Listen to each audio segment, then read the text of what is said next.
Hello mga Flor de Lis Abinido dyan. Ayan, panibagong content na naman ang aking ginawa ngayon for today. Ayan, ang aking mga halaman. So, ano bang tawag dito mga Flor de Lisa?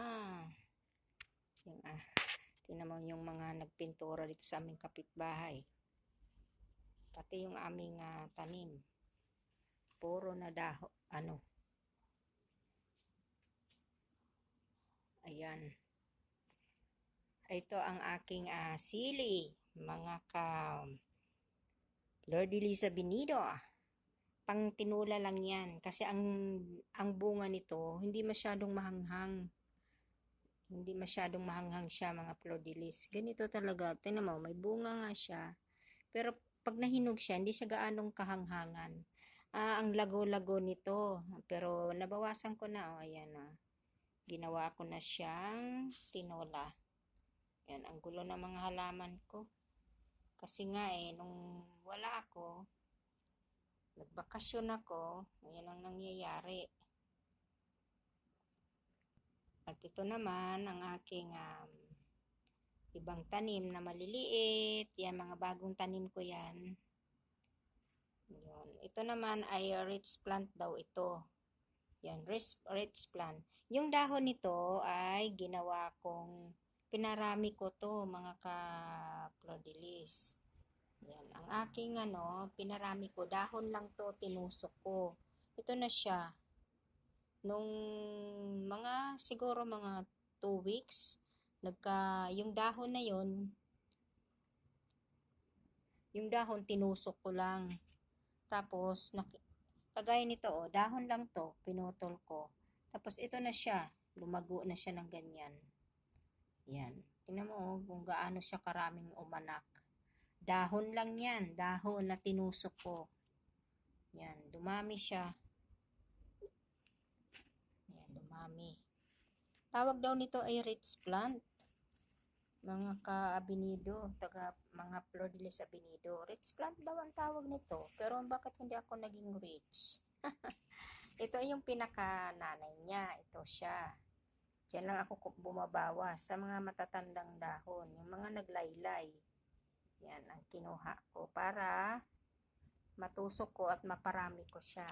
Ayan, naparami ko siya Lumago. Ito ang pinaka siya, magandang pagkatubo niya, mataba. Yan. Pag napamulaklak mo daw yan, lalo na daw mas maganda, mas swerte ka. Hindi ako ang maswerte. Sana all maswerte tayo, di ba?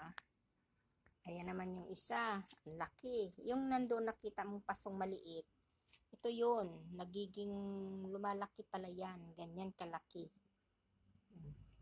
Pinuputulan ko nga yung dahon kasi sagabal sa daan. Di ba? Ang lago. Lalo na pag laging umuulan, malago talaga siya. Ayan, ano bang tawag dyan? Mga ka-Flor de Lis Abinido na yan. Kahit saan na lang ko na yan mga pinagtutusok, pero lumalago siya. O talagang maano nang talaga ako sa halaman. Tsaka ayan, ang bougainvillea ko. Pinutulan ko kasi pumupunta na rin dito sa daanan. Ang bulaklak yan ay puti. Yan,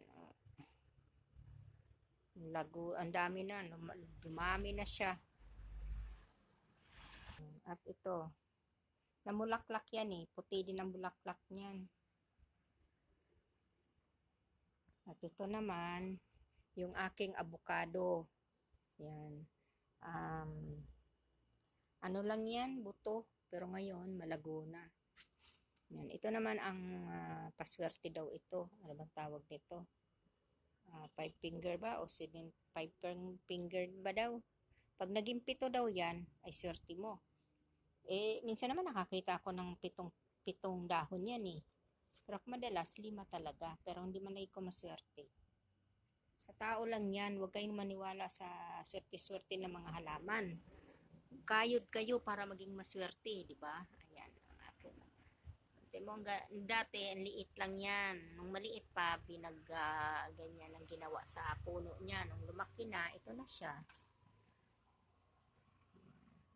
Pa, isa, oh. Ito daw ay salungpira. Salungpira. Yan, oh. Ito yung bunga niya.